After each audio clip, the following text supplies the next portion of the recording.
the stories in the book, you know, some amazing stories. Oh, it's so magical. It's almost like a magical land. There's stories of what is it called? Roland, zombie or something like that. Yeah. Yes. Zombies. It's incredible. Mhm. It's like when you read this book, you're taken to a magical land with Rinpoche, you know, and you go on Yes. these journeys and you're learning Dharma in this magical land. And I'm just wondering, like Mhm. for you, did it feel like that around Rinpoche, or sometimes did it feel like this magical Yes. land? A few times I translated for a spirit that had taken possession of a Chinese lady. Mm. Wow. So I Tell us had to be about that. the interpreter. Yeah. Um, there was the one person I was in Malaysia and asking a question, could I bring my wife? She gets possessed. And Rinpoche asked me, what is he saying?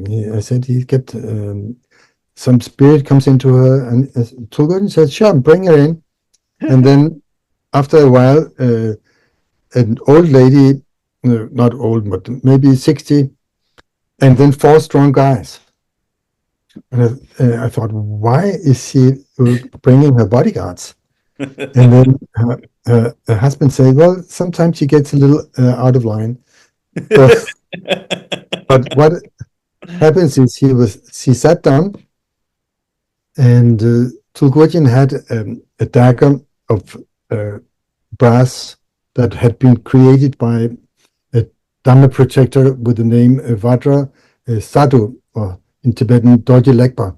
Mm. And he said, when I touch people at a particular place here behind, then if they're possessed, they'll react very strongly. But I don't have to touch physically. I can just wave it behind. I think it's a third or fourth vertebra. He said that's where the possession spirit it enters into the central channel exactly here. And Mm. if there's somebody who is taking over this body, then they'll react very strongly.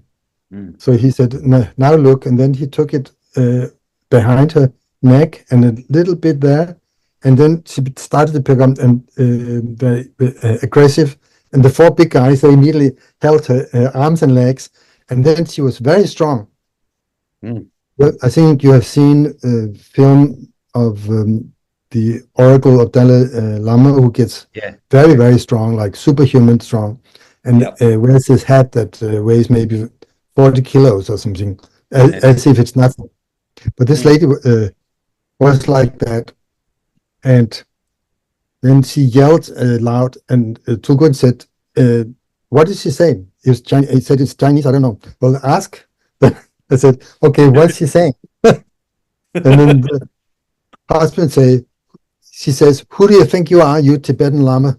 You're nothing." And Wow. then I tell that to Rinpoche, and then he said, "Oh yeah."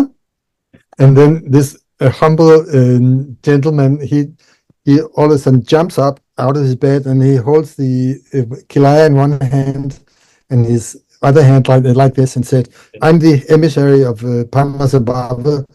Don't talk to me like that." And Wow. then he put his foot at her neck and he said, "Now you leave this lady alone and don't ever come back, or you have me to deal with." And I tried to imitate his voice. And then the Chinese husband, he imitated my voice in Chinese.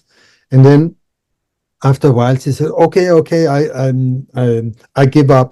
Just like in martial art, you pat the floor three times when you give up. It was like Yes. that. So Yeah. then he took his foot off and sat back down again as if nothing had happened. And after a while, she woke up and she said, "What happened? We came into this room, and then what's going to happen here?" She had no recollection of it. Wow. So And powerful, the right? husband, he said, it's always like that. He said, she doesn't remember afterwards. Wow. But Rinpoche. I heard that she didn't get possessed again. Wow. So But if Rinpoche. I hadn't seen it with my own eyes, I wouldn't believe stuff like that. Yeah. I It's thought people make it up or it's some kind of uh, self-hypnosis or whatever. but this was a living demonstration of a possession. So incredible. And Rinpoche stepping up, right? I'm an emissary of Padmasambhava, like this power.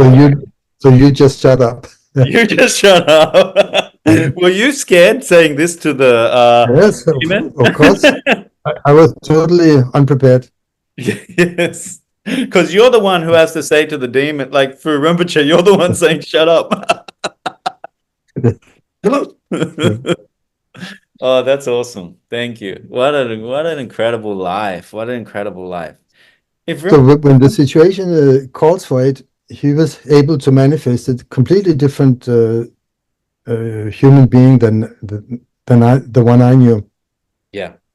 Yeah. Where his mode was dignified but very humble. Yeah.